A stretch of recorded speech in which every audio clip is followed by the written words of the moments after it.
You're listening to the Silver Phoenix Happy Hour with Blaze and Ken.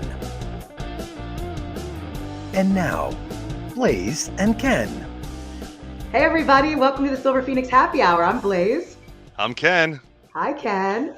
Hey, Blaze. Wow, we have a fun show tonight. I think we got a lot to talk about. Actually, we're actually coming out of Thanksgiving, Yeah. right?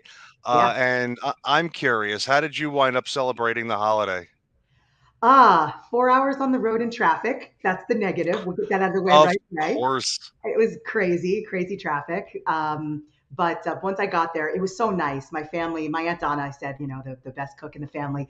She had quite the spread, and my whole family was there, actually. My cousin Lacey came later on in the night with her two kids, and it was awesome. We had such a great time. Watched football, but mostly just spent time together, catching up, and great time. How about you? I helped my mom cook a full dinner for like 2, 3 people. Okay. Everything. She got like a 20-pound bird, and there was like nobody there. That's just her normal thing. She always goes bigger or go home, and she never goes home. So, you know. That's nice. So what did you Um, do with the leftovers then if you had that much turkey? Well, no. So I helped her make the stuff. She Okay. kept all of it. Oh, And then I came home and actually cooked my own Thanksgiving dinner for the following night. And okay. then those were my own leftovers. Gotcha. So, it's become a weird tradition lately like that.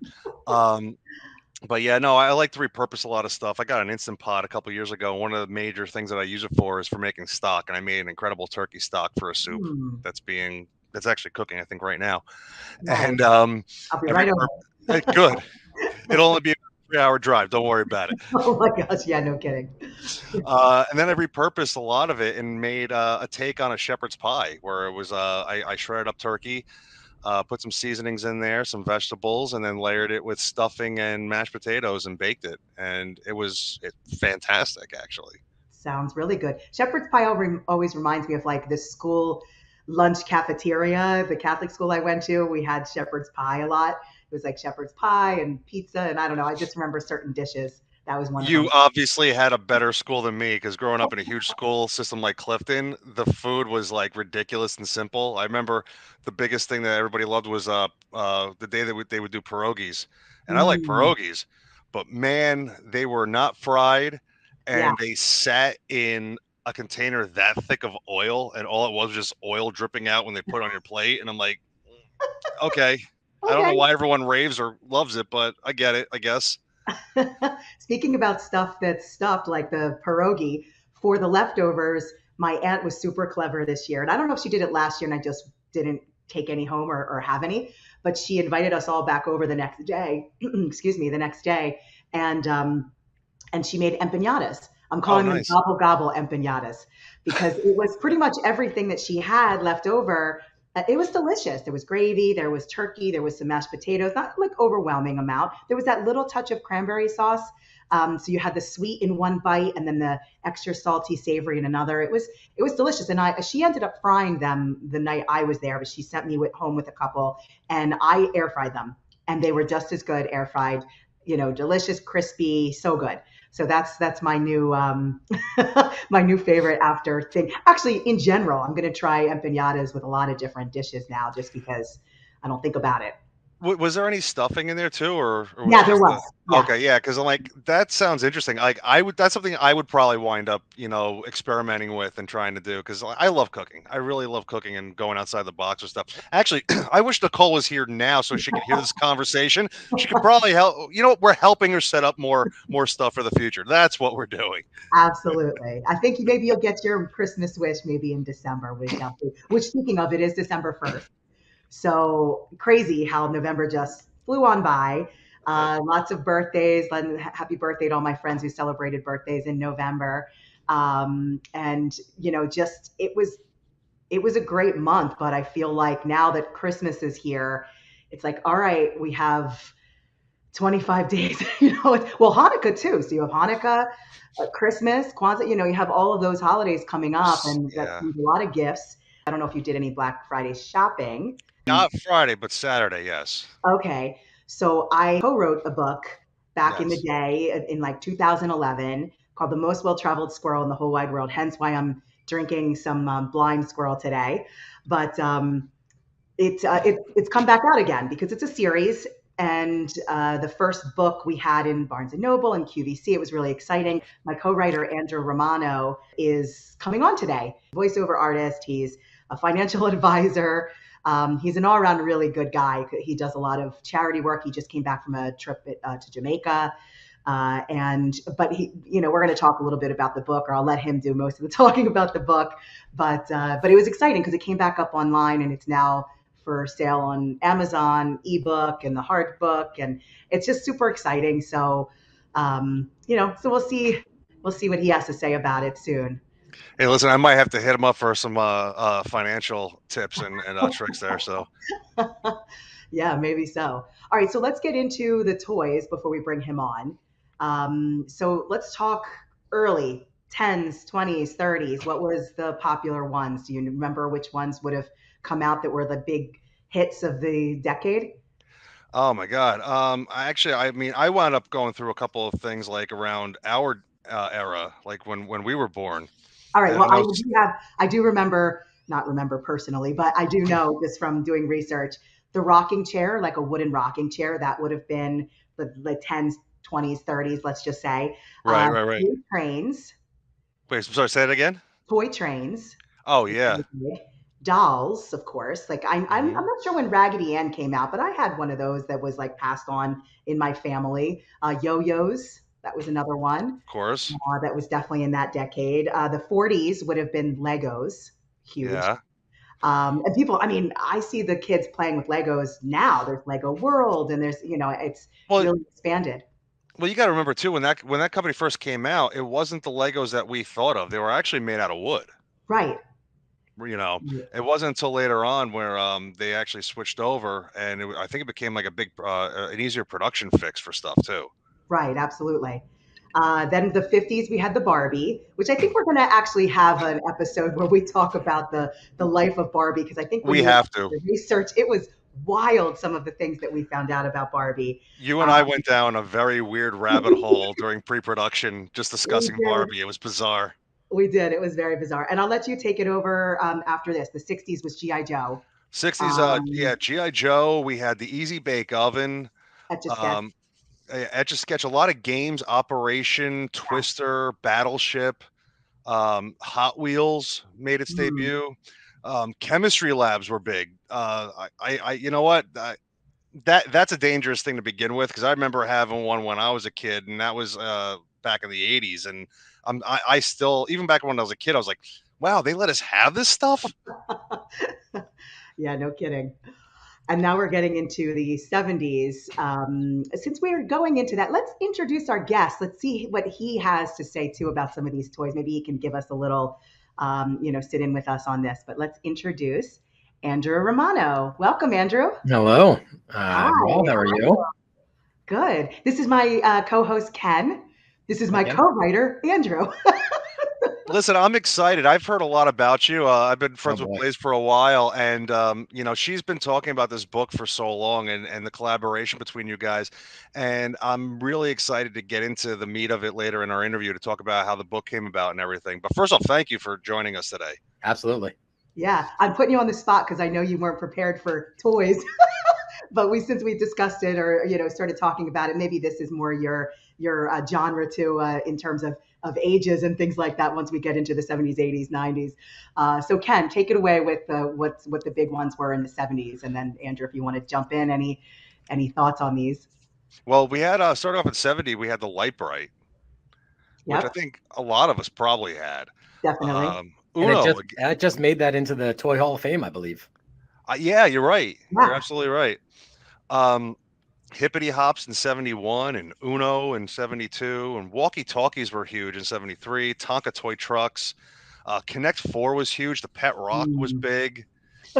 The year I was born, I mean, it makes sense. Star Wars figures came out, and that was a huge issue because they announced it, and the toys weren't available, and they did the whole mail away thing that became a huge debacle because people mailed away, and it took forever to get them. They didn't get it in time for Christmas. We also had Simon and Ah, Atari in the 70s. Fond Atari. memories of Atari too, Yeah, I was actually. going to say, what was your favorite game in Atari? Um, You Believe it remember? or not, I didn't have Atari. I wound up getting in television in the early 80s, Hmm. to suffice. But one of my favorite games was Night Stalker and always played Donkey Kong and poker games. Okay. I was a Jungle Hunt girl, and Pitfall. yeah, Pitfall. And then what was the other? Oh well, I mean, classic too. Pac-Man, Frogger, Donkey Kong. Those were all. How about you, Andrew? Well, I only got introduced to video games when we got a Nintendo when I was Mm, about 6 or 7 years old. By my aunt gifted to us, so no Atari games for me. gotcha. But Well, on the toy side, most people don't know that that is the main reason why George Lucas is as wealthy as he is, because they didn't want the toy rights, and he yep. decided to take the toy rights. And he said, "I'll take that." Well, he jumped So in right away and requested them, and the studio was like, "Yeah, go ahead." Yeah. Yeah. it was an afterthought for them. And poor Harrison Ford, Carrie Fisher, and Mark Hamill, who signed over their likeness because this stuff will be made forever in their image. Although I do like the fact too that he and Spielberg swapped 5%. Lucas gave Spielberg 5% of Star Wars. Spielberg gave Lucas 5% of Close Encounters of a Third Kind, because neither of them knew which one was going to blow up, and they were both coming out at the same time. So they sort of hedged their bets, and it's also why Spielberg is significantly wealthier than he otherwise would be. I just love those random fun facts about Yeah. deals people have made. But you are forgetting one set of toys, although it was, we'll call it maybe niche, but it was a toy that and a series that spawned a very popular modern series, which would be Voltron. Oh Oh, yeah. yes. So Voltron was huge for me growing up, and obviously that's where Power Rangers comes from. So Yeah. Well, Well, that's later on. We haven't gotten there Voltron was more, No, yeah, it no. was in the 80s, but yes, yet. Well, it was like late 70s, early 80s, I think, because it was big in Japan, correct. and then they brought it to the US. Correct. Yeah. Well, Which, 80s would yes. have been what? 80s was Transformers, Rubik's Cube, Yep. Cabbage Patch Kids, right? Those were Yep. like the big three. The Lego train, the BMX bike, you Hmm. know, My Buddy. My Oh, was Buddy that was the big 80s? too. Yeah. Oh, yes. I just remember the commercial. My buddy, wherever you go, he wants to go. I Yeah, mean, I mean, exactly. it's the yeah. things that your brain remembers from all that long ago. And the stuff that inspired the things of nightmares like Child's Play later on too. Chucky. Oh yeah. Yeah. Yep. And then yeah, again, as Andrew said earlier, we had Nintendo and we also had laser tag in the 80s. That's still around and doing a thing. Actually, I just bought some guns myself recently to have some fun with. It was great. So I do want to jump in because you guys have known each other for a while, right? You have a book. You have a book, the most well-traveled squirrel in the whole wide world. I'm kind of curious, where did the dynamic start? Like, how did you guys meet, and how did the project come about? Go ahead, Drew. I Sure. talk a lot on this show, so Yeah, all right. So Blaze and I know each other originally through our church, or what was our church in Hoboken. yeah. And for years, I just got in the habit. At the time, I was just working in corporate finance. And when you're in your 20s and no one really cares, even though I had a cool job at the time, no one to the outside world was that cool to. So I had these other pursuits that I wanted to get into, the voice acting, the children's writing. And so I would just start mentioning that to people. So Blaze knew just through our interactions, especially once I learned that she was in the field, I was like, oh, I eventually want to write children's books. So I think she just heard that and sort of filed it away for another day. And then she was in with some friends doing the Rockefeller Center Christmas tree lighting one year. And at least this is all hearsay now, so she can confirm or deny. But as she told me, she then looked up at that tree and sort of wondered aloud to her friends, hey, I wonder if any animals get stuck up in that tree. And her friends kind of laughed. And then they said, hey, that'd be a really good children's book. And she's like, yeah, you're right. And so she grabbed me after church one weekend soon thereafter and said, hey, I had this idea for a book. Do you have any samples of your writing? Because if I like how you write, I might want to work with you on this. So fortunately, I just wrote on the side all through college, like not taking any courses. I just liked creative writing and sent her some of what I wrote. And she liked it well enough that then she wanted to partner up on this. Yep. It was funny because I just had a reunion with those guys. and for school, and they've mentioned it. They said, "How's that squirrel book doing?" And I said, "Actually, we have the series coming back out again and stuff." So Brian Varallo and Chris Rollo, Sean DeWillett, Justice Magano, I'll shout out to you guys because you guys were the ones that were with me and kind of, we're good for my career in terms of just coaxing me to follow what my thoughts were and creativity. So that was awesome. What I remember too is that I was talking to somebody else before mass started, and you were sitting in front of me, and you turned around and said, "I write kids books. Let's talk after church." Okay, there you go. That's what I remember. That's probably correct then. Yeah, it was awesome because we didn't know each other before. But then, listen, Andrew is an Eagles fan. He's from Philadelphia originally. So, like, we did have a lot in common. So we can't be friends then. I'm sorry. So we know. I mean, winning creates a lot of enemies. So it comes with the territory, being now a Phillies fan and an Eagles fan. So bring it. It's okay. Yeah. It's okay. We've been talking about it every week. So, and we can do a recap now that we just mentioned the Eagles. So 10-1 for our Eagles and 7-4 for Giants and Jets. So still in it, third in the NFC East and West, or East and AFC East, right, for Jets. Right. So yeah, very, very exciting. See how this season goes. Still lots of games left, but looking good. Looking good. We wear our green. Although after Sunday night, we might not quite have the defense that, say, San Francisco has for the playoffs, but we'll see. We certainly have the offense. I don't know about the defenses. Can be a little suspect at times. Yeah, absolutely. Well, I got a question for you going back to the book, and I'll start off with you, Blaze, and then pass it off to Andrew. Like, can you give me a little bit about what it's like, especially writing? Because I know, Blaze, you're a filmmaker too. You're a producer, but we're talking about a book now. How is it, and how's the process collaborating with someone else and putting a project together? I mean, it's a fun process in terms of just meeting people, and our illustrator, which we didn't mention yet, but our illustrator, Sanja Nenic, is in Bosnia. She is related to Andrew's family, and she's an extremely talented illustrator. She's also in law school. I don't know if she still is, or if she's finished, or if she's doing something else. Andrew, you'll have to chime in on that. But, super talented. And so to work with talented people in this smaller setting group, and we really were kind of on our own timeline, so there was no corporation telling us what to do, or which I guess is good and bad, because maybe that's why we're coming back at it after so many years, and kind of book 2 is coming out, I think, next month, we're hoping, or early 2023. Book 3 will follow. It's a nice series, but I've enjoyed it. It's just sometimes the collaborative process of, like, let's get this done. Things happen, life takes control and takes over, where maybe if we had somebody that a publisher that was like, this has to be to us or you lose money, versus, okay, we all like and know each other and we're kind of doing it in our spare time.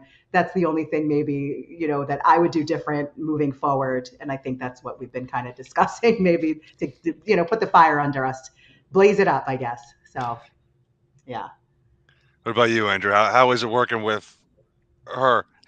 Yeah, it just provides for lack of a better term, just a different process, because and really the structure primarily is, and I love the quote by Mark Twain, all generalizations are false, including this one.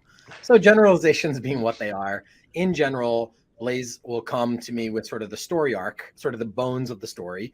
And then my primary job is to then put the meat on all those bones. And then we have a very iterative process about the exact wording and phrasing of things, all the way down to sometimes we'll spend 15, 20 minutes on a single word. And I don't mind that at all, because we both care about producing a really high quality product. Neither of us is coming at this just to go with quantity over quality. So that it can be frustrating at a time, because certainly we just want this out fast, but as with everything else, you can have things out good, fast, cheap, pick 2. And we would prefer it to be really good and relatively cheap, meaning inexpensive for many kids to access. So we're okay if then it takes a longer period of time. Because then once we get the story down, then we'll start to fill in Sanja, who will then start to illustrate it. And sometimes our writing has been inspired by the way she's drawn. Because and normally what the direction I gave her, and ours was the first professional project she had ever worked on, but I told her I did not want to give her too much direction. I wanted her to use the words, give her some semblance of what we were going for, but then let her create. I didn't want to step into that too much because that's not my domain. And I thought that we might inadvertently cut her short if we were a little too defining early on.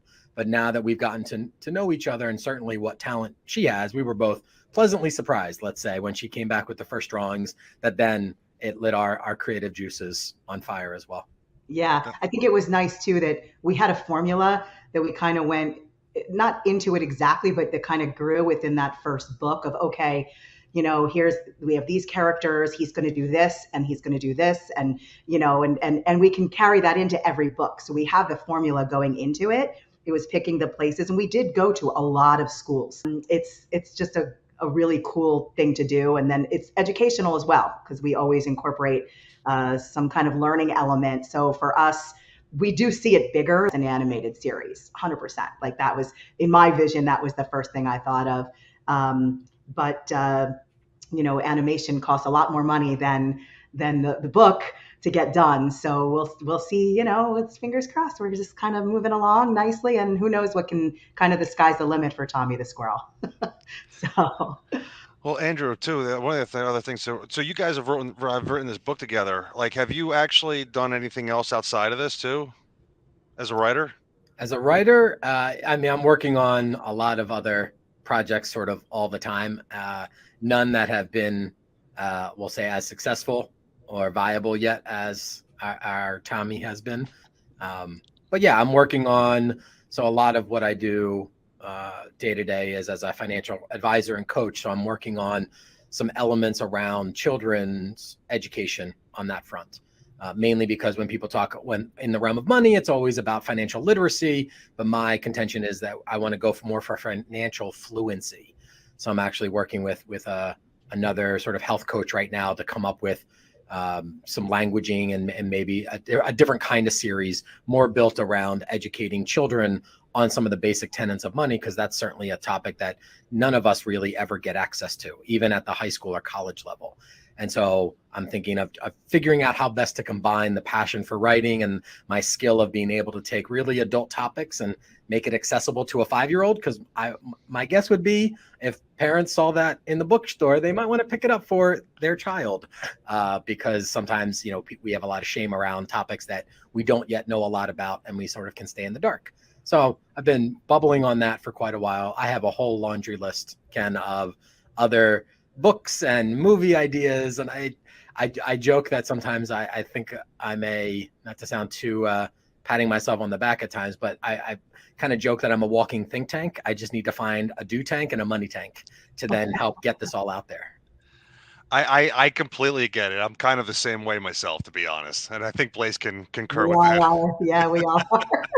I think that's sometimes I think like when you have so many ideas going on and then you have to prioritize, okay, what's your first, what's your second, what's your, you know, and that's always the challenge that I've found, at least, is okay, prioritizing what's what, and then seeing it. I mean, not seeing things to fruition. I think I always see things through to fruition, but it may be it's in Blaze time, I guess. So which is bad. So that's why I need crack the whip occasionally, you know.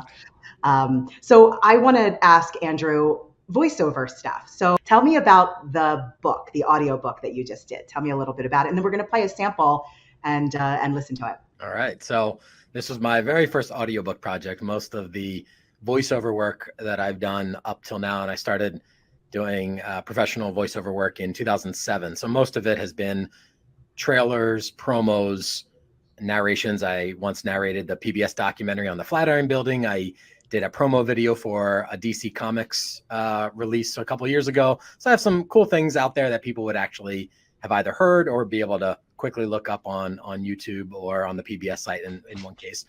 And I actually, in this case, know personally the author, and she had a book out for quite a while, and there's potential that it might be getting made into a movie.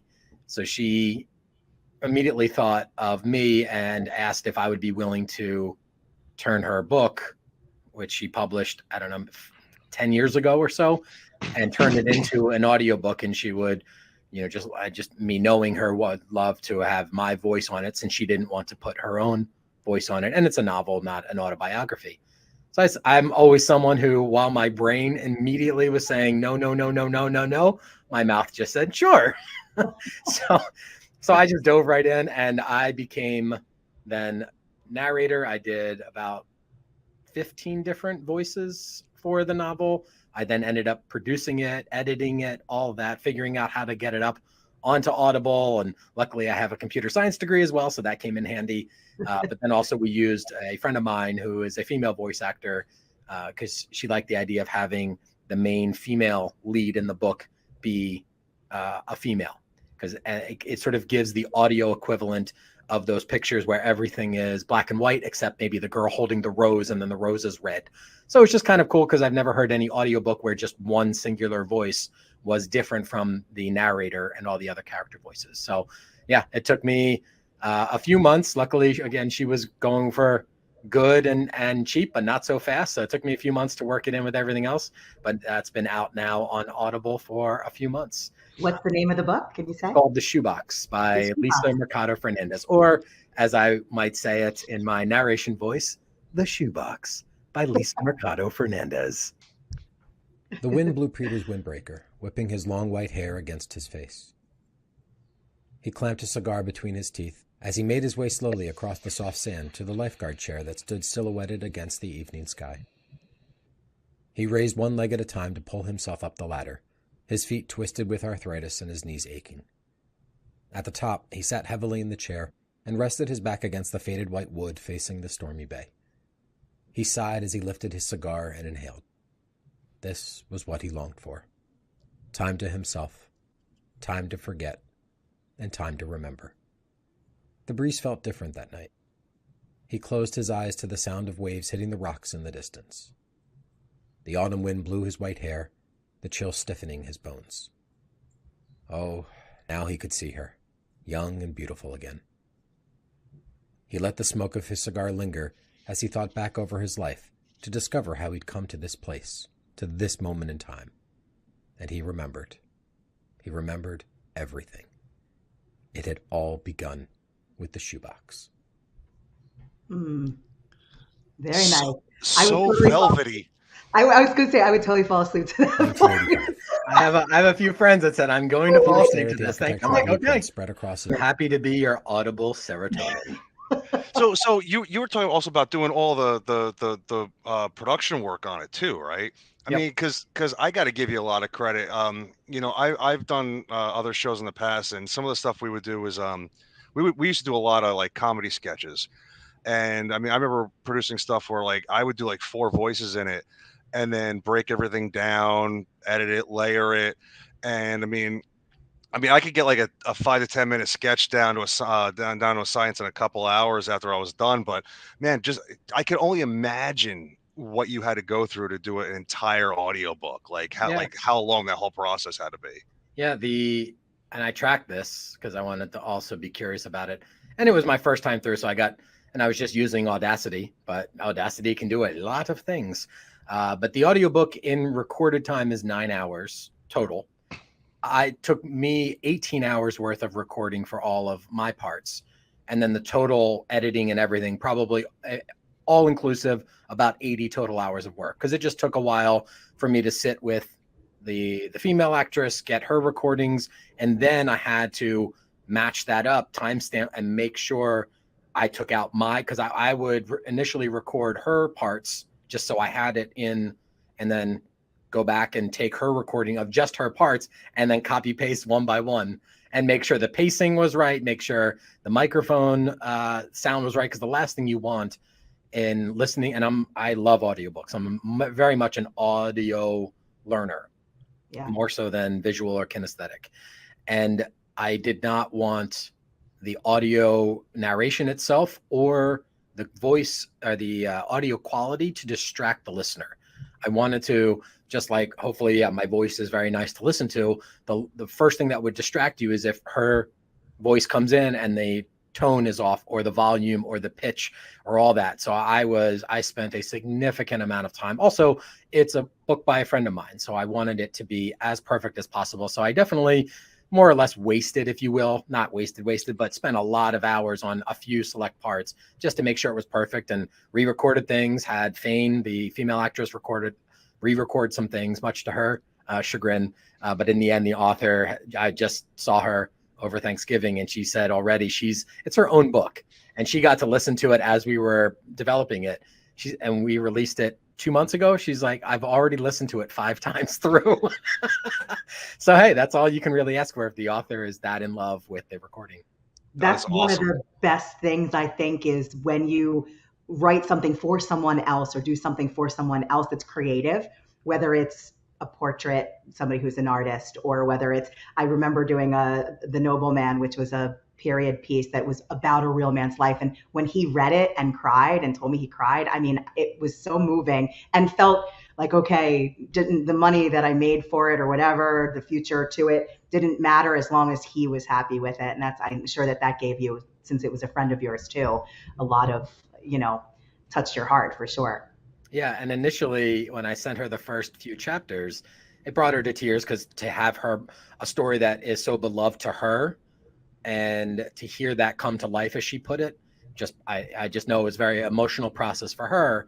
Yeah. But initially, early on, she kept writing back to me, this is amazing. This is amazing. I said, Lisa, I can take criticism. I actually want criticism, because we need to make this great for you. Yeah. And you just telling me everything is great. And she's like, no, trust me. I listen to a lot of audiobooks, and sometimes just the narrator will bring me right out of a book that I wanted to read, and I'll stop listening. She's like, no, this is good. Keep it up. So it was just very encouraging, sort of from the get-go, that I was able to hit the right tone that she wanted. And I spent a lot of time with her up front, making sure I had the character voices down, because the last thing I wanted to do was there's a lot of dialogue in the book. And the last thing with some of the characters I wanted to do was record it sort of in my own head in a way, and then have her come back after I spent an hour and a half on a character and say, no, it should be more like this. So we did a lot of, we did a good job early on of making sure that I was getting down all the different voices. And then occasionally the book is set in Boston. And I said, look, I'm not going to try to do a Boston accent for an extended period, but if there's a side character that just sort of make the scene, and there was a scene or two with, say, a Boston construction worker or something like that, and I got to try my chops out at some of those more accents, which is not my strong suit, but I think it came out quite well. That's awesome. Cool. Yeah. Well, I think we actually have another clip, but this is a promo. So some of your promo work. Tell us a little bit about that before I play it. Yeah, this is just from my demo reel, but for me, this is my most fun work. Yeah. I know I have a somewhat unique talent stack with my vocal cords, that I can do the really deep, more intense voice, the movie trailer thing, all the way up to and including Mickey Mouse. So I have a really unique wide range to my vocal cords, but the promo stuff and the trailer stuff is, to me, the most fun, because when I do it, one, it just makes people smile, because not everyone can do that. And so when it comes out of this face, it sort of always just makes people laugh, and it's just funny. And I love bringing joy to people in that small way, but also it does actually feel like you're giving your entire chest cavity a massage when you do that deep vibrato through your entire voice. Yeah, you actually did one for me, I remember, for one of my movies that Ken was also in, Speed, Damon and Holly. Damon is single. Holly is too. When their friends push them into trying something new, life in the dating fast lane spins out of control.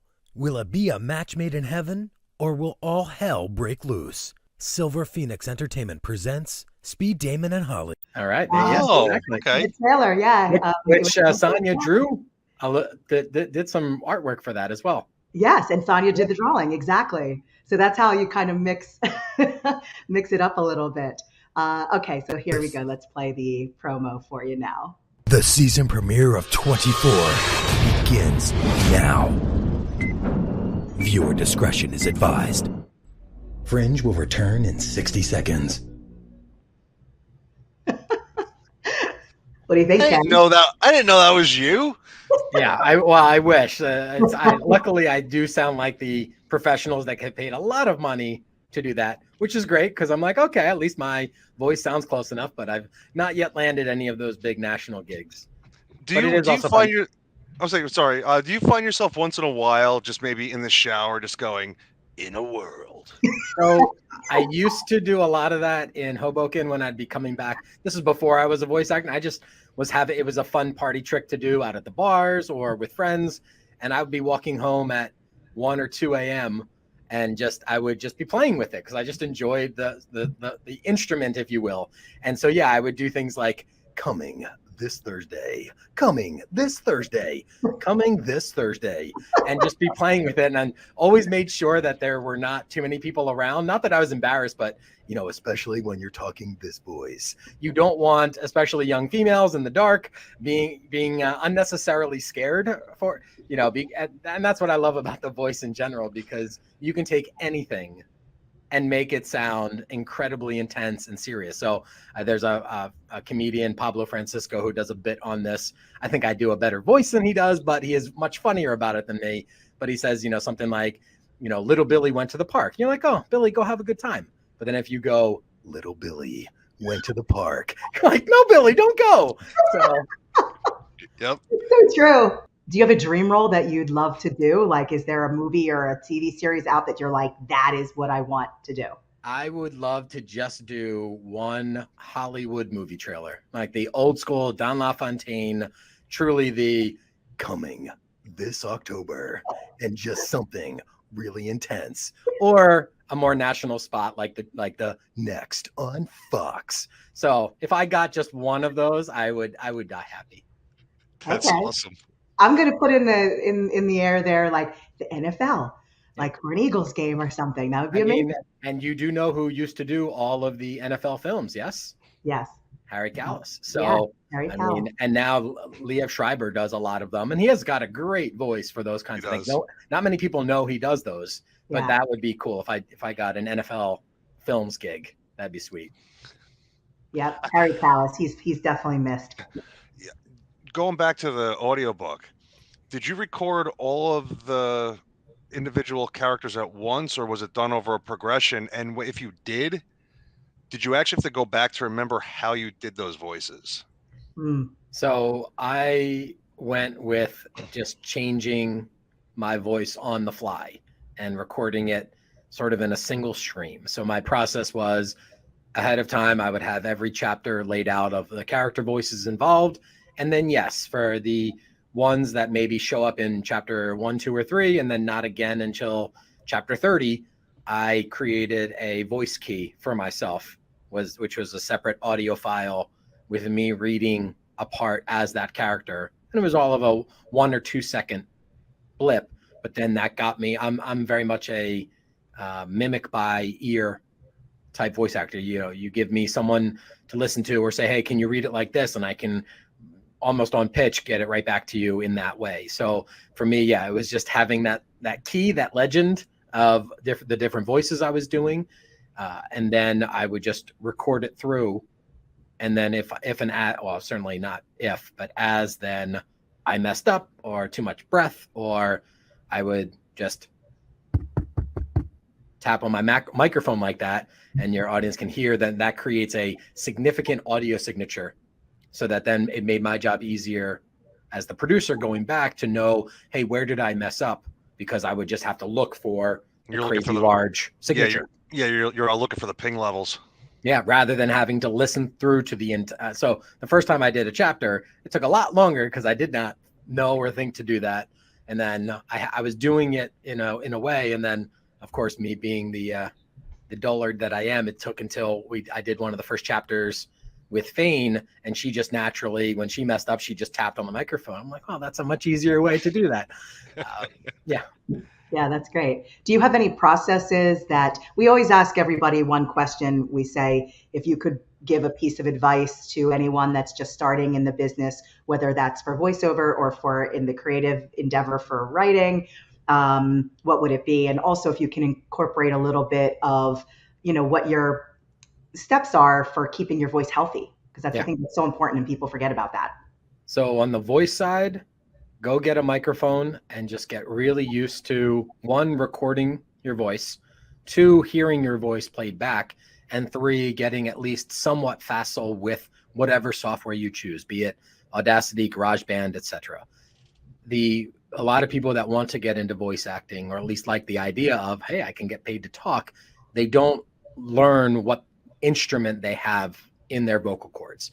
And that's what you really need to first get familiar with, is my range and my tone. And once you also get used to hearing your own voice, you can disembody yourself from and be much more constructively critical of your own voice. Especially nowadays when you're doing auditions, you're not often going into a booth anymore. I get auditions in my email box, and I have to take the direction that's written there and be my own casting director in a way and just submit. And it's a little bit more fingers crossed now than it used to be, because a casting director could then ask you for a different level or pitch or tone or speed or whatever. And now you sort of have to listen for that on your own. So just get really good. You don't need, like, the microphone I'm using is a Blue microphone. It's maybe $250. You do not need to spend that much money on one, but this is one that will last me a decade. And so it's just like when we all called home in the late 80s or early 90s, and you left a message on your parents' answering machine, and then you beat them home, and then you heard your voice back and it sounded really weird. And most people now know this, but the reason it sounds weird is because when we're speaking, we're hearing our own voice through the vibrato of our bones in our face echoing back. And so we hear it differently. So once I sort of got over the, not awkwardness, but the unusualness of hearing my own voice, now I can hear my own voice as it's being, like when Blaze played that earlier, and it's not nails on a chalkboard. It's just, okay, that's my voice. And I just can then listen for, is that to my quality or not? So that's on the voiceover side. There's also some great resources out there. We can put it in the show notes later, Blaze, of like the one website that I send a lot of people to, just because you can sign up for free and do a weekly audio contest and get feedback from other voice actors. And it's just a nice, easy, low point of entry. It's free too, to just do some of their sample stuff. On the writing side, even though, writers can be a little wacky in the rest of their lives, I know someone like Stephen King. Most people don't know he writes, I think, 10,000 words a day, and most of it is garbage. And he admits most of it is garbage. Yeah. And so it's not about the goal. And this is a big thing for me over the last couple of years, is not having the goal of a thing rather than the system for a thing. So for example, most people want the goal of health, but very few have a system to be healthy. Everyone wants that bikini body. Very few people either attain it or then maintain it because they don't have a system around their health. If you want to be a writer, you be a writer by first being a writer, not doing writing or then having some book deal. We all want to have the book deal. We all want to be published, but you have to first be a writer. And a writer does what? Is someone who writes, and someone who writes regularly and consistently. So for me, I don't always have the time in the rest of my life to write every single day, but I allow my creativity, and I'm always coming up with ideas, and I have a little notepad on my phone to just at least get those ideas down and continue sort of scratching that itch, as well as then communicating it out loud to the world. And like all of my clients on the financial side, they all know that I write children's books, and then I'm a voice actor. So I have sort of a community around me as well that's always checking in on, hey, how's that all going? And then as far as protecting your voice, so this is something I'm learning right now after doing an audiobook, and definitely did not warm up. And if someone like Adele warms up every evening before her performance, you would think that I should as well, especially when I'm getting in and recording, talking like this for hours on end at times. And usually my typical session would be for 1 to 3 hours. And I did not. I just came in cold every time. And sometimes having the terrible habit, looking back, of just sipping on some water and or coffee, which is probably coffee not the best. Coffee is not the best. Drying. Not for your vocal cords, nor for speed.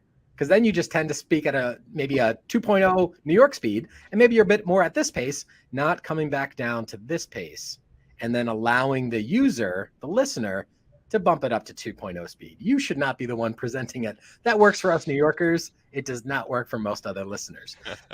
So for me, and so I'm dealing with that now. I have some inflammation in my throat that that's been around for a few months, and I just saw my ENT a couple days ago. So I've got some good medication just to sort of clear that all up. But yeah, I guess the best way to take care of your voice, if maybe not the best, but one key thing that I did not do that I wish I would have heard to do was to properly warm up, especially before each session. Because up until then, everything I ever recorded was about 30 seconds in length. The promo, trailer, auditions are very short clip, and you really don't necessarily need to warm up in that same way. Yeah, exactly. I have some tips for you for your inflammation, so I'll hook you up. Great. Well, man, this has been incredible. Thank you so much, Andrew, for being our guest here and sticking around too for the toy talk and everything, or starting with the toy talk actually before we even talked about you. We appreciate that. And anything you have coming up that you want to talk about, anything you have, in the pipeline that you want to tell everybody?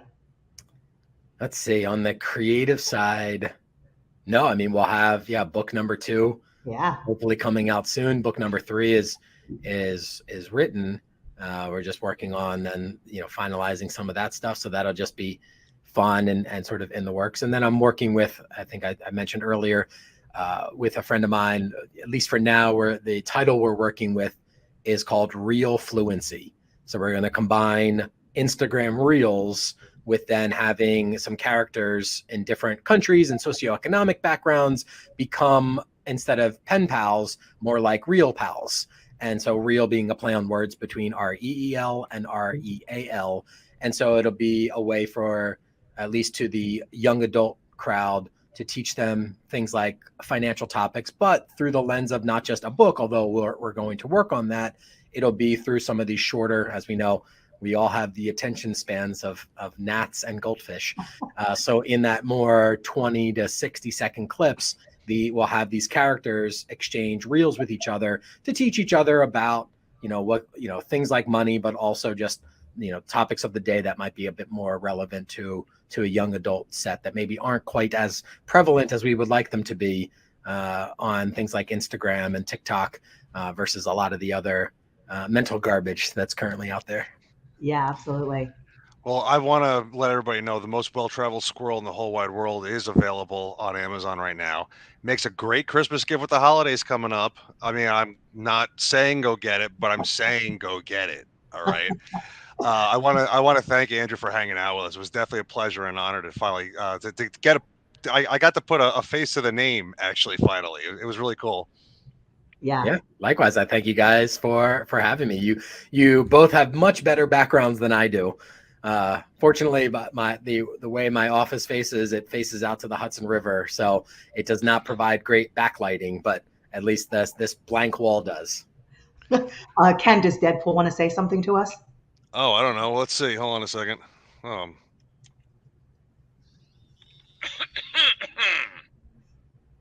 Hey, I feel a little lightheaded. Oh no, it's the body. Definitely the missing body. Oh, I guess that kind of said it right there. Clearing the throat is exactly what you should not do as a voiceover artist or singer. Thanks a lot, Deadpool. Anyway, thank you so much again, Andrew, and we'll be in touch soon anyway, you and I for sure. But thank you again for joining us, and cheers. Excellent. Thank you. Thank you both. Cheers. Thank you for hanging out with us tonight. Take care. You're very welcome. Bye. Bye. Woo! Man, what? All right. It was awesome. Yeah. So cool. And listen, can I explain again how talented he is? Just the velvety quality of his voice is just ridiculous. And I'm gonna say it. It's a little sexy. Not gonna lie. All right. Listen, I said I could fall asleep to it every night, so so there we go. But no, I was very lucky being being in church and then meeting someone like him who happened to overhear me, and then we just started this project, and I see it actually really going for it. Honestly, it does feel like a lifelong project. I'm not going to lie, which is a good thing. It's not a bad thing. It's a good thing because he's actually become a friend too, and someone I care about. So it's good to work with somebody like that. I always say that I want to work with people that I care about too, and not just strangers that I'm doing one-offs with. So wait, so why are you working with me again? Yeah, exactly. Well, listen, we do have to do some business here.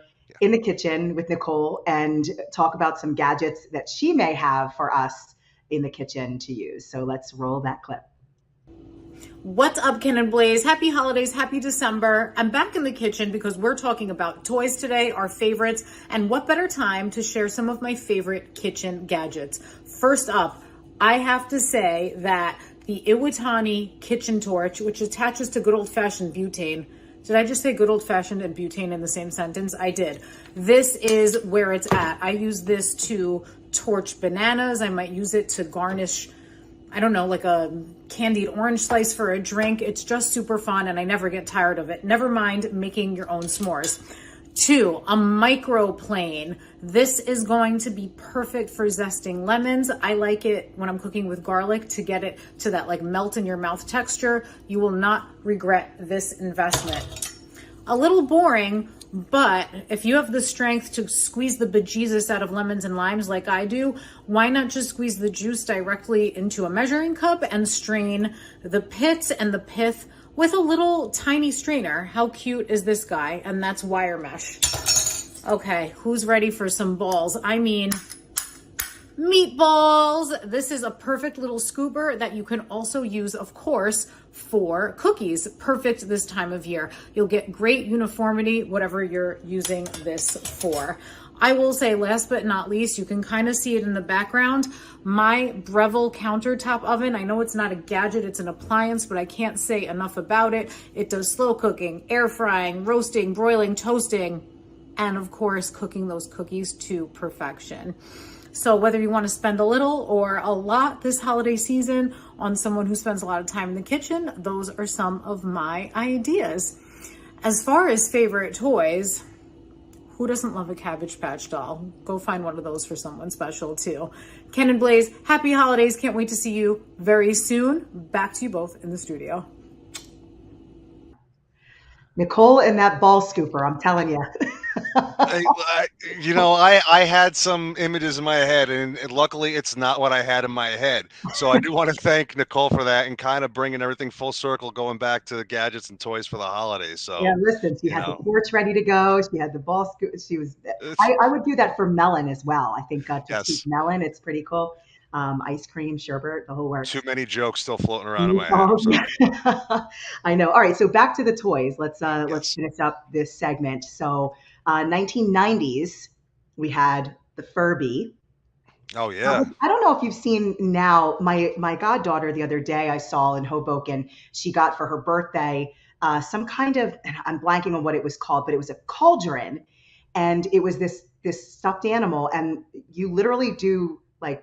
You have a little wand and it smokes and this doll rises from the bottom. It's like very strange, but you would do these like magic spells. I don't know. But the Furby has really evolved because that's what it reminded me of, the Furby, a little bit, like just the look of it.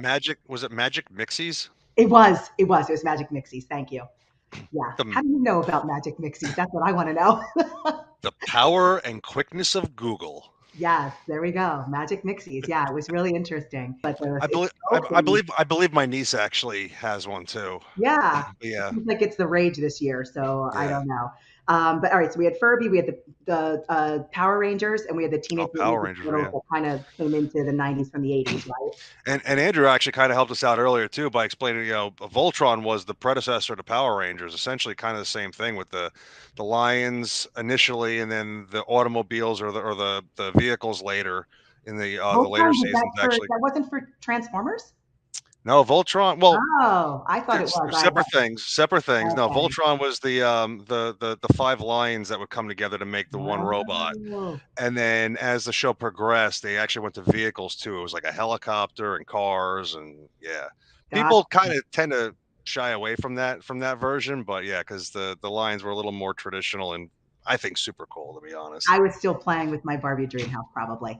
No Fair enough. For me. No Voltron for me. Let's see. The 2000 was the Bratz dolls and Nintendo Wii, which I do have a Wii and I still play it to this day. I love the Wii. I love the Wii. Yeah. Yeah. And then 2010, PlayStation and Xbox. So, and I didn't get into the 2020s because it's too soon. It's, that's not a full decade. So, well, I mean, yeah, we're talking more like Xbox 360, PlayStation 3 at that point. Yeah, yeah. Yeah. But Yeah. yeah, oh my god, yeah, because PlayStation was out back in the 90s. Actually, I remember having mine before 2000 hit. It was Yeah. a lot of wasted time, but maybe not wasted, more non-productive but fun. You know, Well, listen, we do have one thing left, and because we talk technology, this is the perfect segue for that. let's do that. Okay. I've got gadgets and gizmos aplenty. On today's episode of Beachcombing with Blaze, I'm in beautiful Fire Island, New York. I thought I'd talk a little bit about what makes barnacles so special. First, they are filtering organisms, which play a super important role in the food chain. But did you know that the sticky substance they use to cling to piers and other things like this have helped engineers design a strong glue? It's true. Barnacles secrete a strong cement made of proteins that form into polymers. This anchors onto other surfaces. Researchers have replicated this, and such a glue could offer a much more effective way to treat traumatic injuries and also help bleeding during surgery. Who knew a barnacle could be responsible for saving your life? Well, until next time, explore, learn, love the adventure. You bring it together every week. I'm impressed and I'm happy every week for what you actually bring to the table and help this guy like me learn something new. So because I need to learn a lot more. I find as I'm getting older, I'm actually getting a little more stupid. So yes, thank you. Stop it. I learned a lot from Andrew actually today. Yes. The Steven Spielberg and George Lucas bit of factoids. I didn't know that. So that was really cool. See, I love that we have somebody on the show that teaches us a few things, Well, you had that trifecta with Spielberg and Lucas and Coppola, where they would come in and actually help each other out, go onto each other's sets, give pointers, advice. Spielberg directed like a scene or two in one of the Star Wars movies for Lucas at one point and helped pitch in ideas. So yeah, they all kind of paid it forward for each other and for the generations afterwards. Right. Well, and that's what I feel like we're kind of doing here too, and with this show, but also with just the projects that we're doing and people we're doing it with. So on that note, everybody have a great week. It's December 1st. So happy December, everybody. And we'll talk to you next week. And a huge thank you to Andrew. Thank you again for hanging out with us tonight. Cheers. Cheers. Bye, everybody.